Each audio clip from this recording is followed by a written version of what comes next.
Je crois qu'il sommeille en nous un potentiel plus grand que l'on imagine, et que le révéler n'est qu'une question d'entraînement. C'est pourquoi je vais à la rencontre des personnes qui réussissent, entrepreneurs, artistes, sportifs de haut niveau, pour décortiquer comment ils font et partager ce que j'apprends avec vous. Car mon but est qu'ensemble, on aille réaliser nos rêves. Je m'appelle David Laroche, et voici mon podcast. Toutes les difficultés de notre vie ont le potentiel de se transformer en opportunité si on arrive à voir en quoi il y a une opportunité et si on est flexible. Là, ce qui compte aujourd'hui plus que tout, c'est de s'adapter, de regarder comment le monde il évolue. La clé, c'est d'ouvrir son cœur. La clé, c'est de s'oublier en fait. Et la clé, c'est de dire qu'est-ce que tu vis, qu'est-ce qui se passe, comment tu te sens, qu'est-ce qui se joue pour toi. Parce que plus t'écoutes les gens, plus t'es concerné par leurs problèmes, plus en tant qu'être humain, on a envie de résoudre le problème des gens.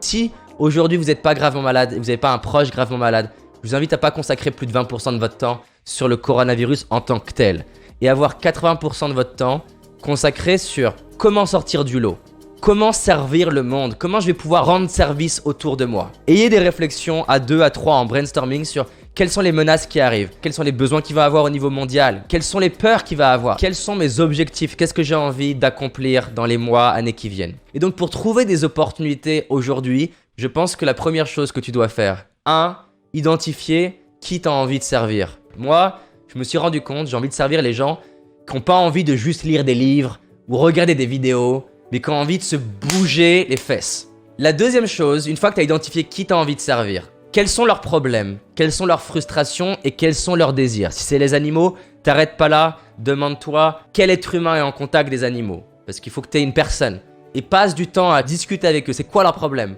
3, dans les problèmes qu'ils rencontrent, choisis-en un qui a du sens pour toi, un où tu es prêt à investir du temps. Et l'idée, c'est d'arrêter de courir dans toutes les directions, d'arrêter de vouloir faire de l'argent rapide. L'idée, c'est de mettre son âme, son cœur et des heures de travail et capitaliser sur les heures de travail que tu as déjà fait pour résoudre des problèmes.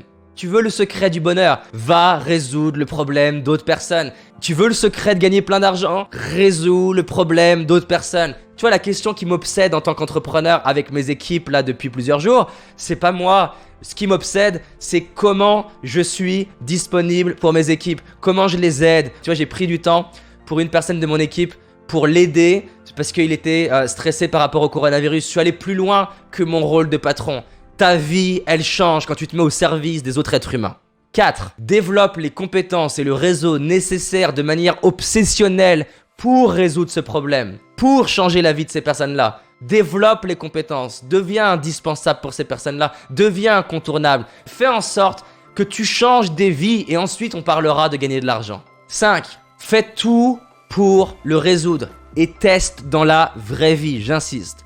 6. Demande du feedback à ton employeur, demande du feedback à tes collègues, demande du feedback à tes clients, demande du feedback à tes amis. Parce que notre ego, il nous empêche d'écouter les critiques négatives. On a envie d'entendre « c'est super, c'est génial ». S'il y a bien un moment où c'est important d'être à l'écoute de là où t'es nul, c'est maintenant. Dans les périodes de crise, c'est important de mourir et renaître. Et pour mourir et renaître, t'as besoin de feedback. Demande à tes proches où est-ce que t'es nul.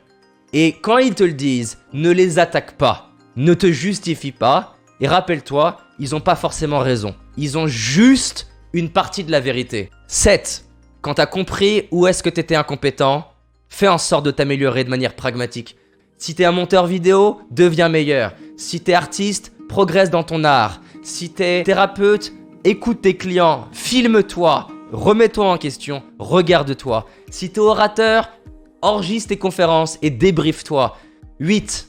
Parle de ce que tu ressens et de ce que tu vis et montre aux gens ce que tu peux faire pour eux. C'est pas seulement de bosser dans ton coin, montre à ton patron la valeur que tu peux lui apporter.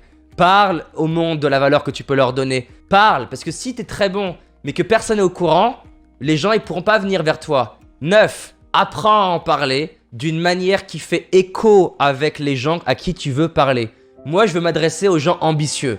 Et donc, mon vocabulaire, si je veux toucher des gens ambitieux, il s'est adapté. Et c'est pour ça qu'en ce moment, j'amène beaucoup d'éléments scientifiques. J'amène des éléments concrets. C'est pour ça que je me mets au contact de sportifs de haut niveau parce que je veux aider des gens qui veulent pas juste parler de leurs rêves. Mais je veux aider des gens qui se connectent aux plus grands rêves qui sommeillent en eux-mêmes et qui se donnent les moyens de réaliser leurs rêves et qui se donnent les moyens d'être plus heureux et qui se donnent les moyens d'avoir un impact dans le monde.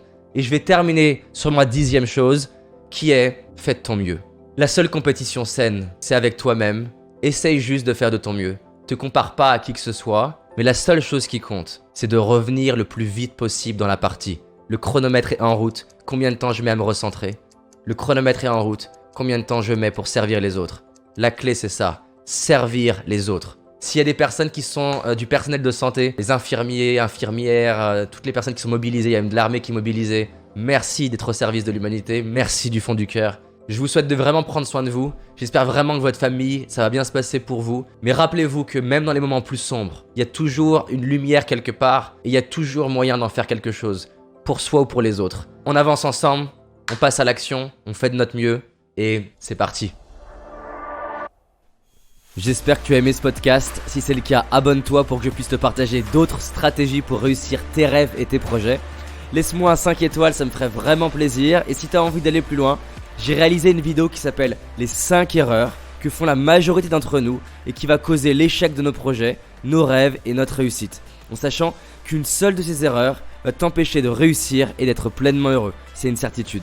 C'est une vidéo gratuite, en tout cas pour l'instant, et pour la trouver, tape dans Google David Laroche, les 5 erreurs cadeaux.